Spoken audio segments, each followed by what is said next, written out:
Good evening, and welcome to the Atlantic News Network, your trusted source for breaking developments across the Atlantic world. I'm Charles Whitmore. And I'm William Pembroke. We are your hosts, bringing you the biggest stories shaping history as we know it. Tonight, revolutions shake the foundations of power in America and France. A new wave of industry begins transforming everyday life in Europe and beyond. Government and societal functions change, and tensions grow across Europe. We begin tonight with revolution in the Atlantic world. In North America, tensions between Britain and its 13 colonies have reached a breaking point. Colonists, frustrated by taxation without representation and increased British control, have declared independence. This conflict, now known as the American Revolution, has resulted in the formation of a new nation built on Enlightenment ideals such as liberty, equality, and self-government. That's right. The success of the American Revolution has sent shockwaves across Europe, its ideas inspiring people far beyond the colonies, especially in France. France, already struggling with economic crisis and social inequality, is now facing its own uprising. The French Revolution has begun with demands for reform, representation, and an end to an absolute monarchy. What started as a push for constitutional government has quickly escalated to a much more radical movement. Both revolutions share common roots: Enlightenment thinking, economic struggles, and dissatisfaction with existing power structures. However, their outcomes differ greatly. While America establishes a relatively stable republic, France experiences intense violence and political instability. The effects don't stop there.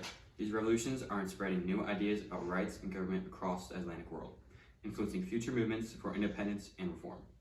Up next, how these changes help spark an entirely different kind of revolution, one driven not by politics, but by machines.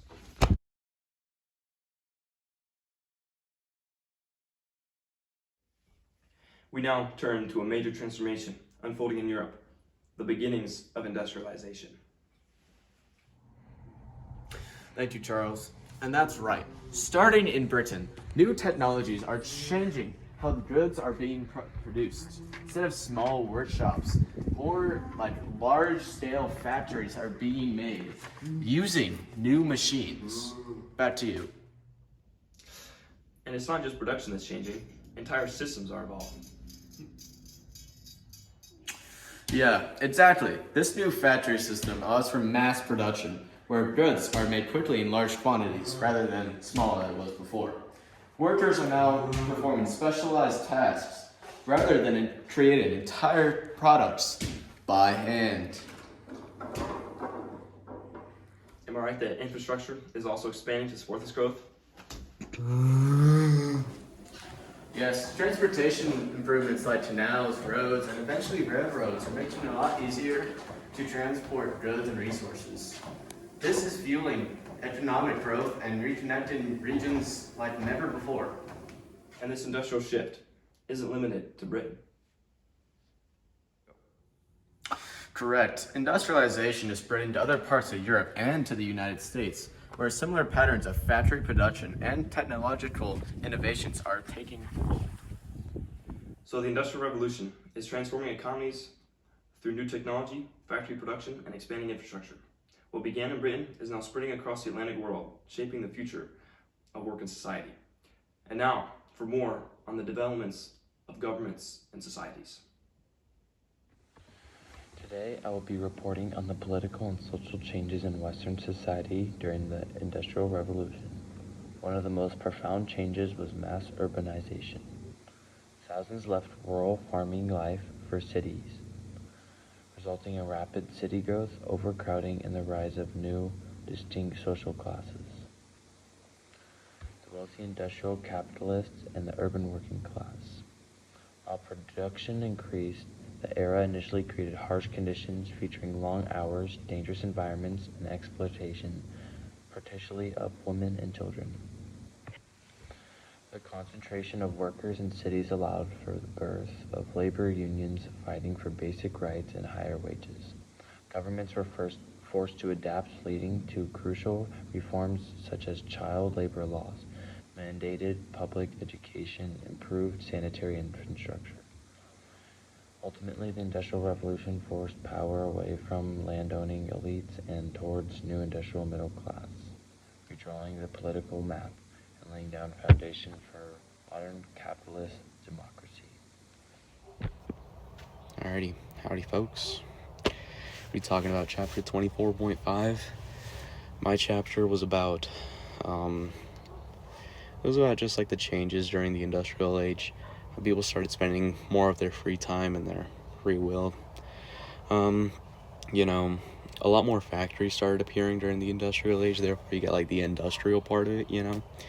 Um, and this like started to produce a lot more goods because factories, goods, and whatnot.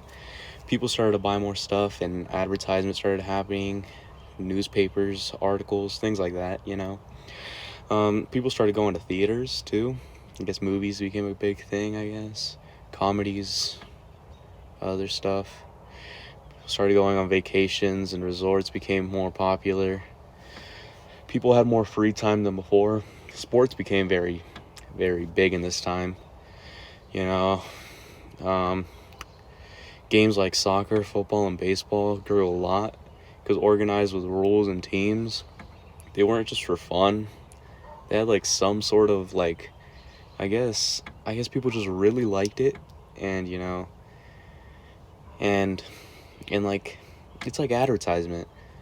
Like you start like a it's like imagine it like if the Lakers were to sponsor like Gatorade, like, you know what I mean? You know what I mean? Yeah, you know what I mean. Then the chapter just kind of goes on to like science and stuff. I don't know.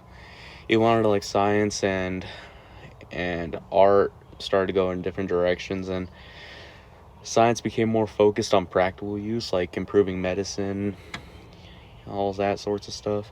One of the biggest ideas and something really important in the chapter came from Charles Darwin, who over time, he introduced the theory of evolution. Okay, a good one. And how over time, it's like kind of like talking about how only the stronger people survive and whatnot. I don't know, but everything just became more advanced in the practical way, I'd say. Nothing really important. It's more of like a what to do so you're not bored. But that's what my chapter was about. I feel like I did a horrible job here, but it is what it is, bro. All right, that's it. Good evening. I'm reporting on the rise of Western settler societies in the late 19th and 20th centuries. Regions like the United States, Canada, Australia, and New Zealand.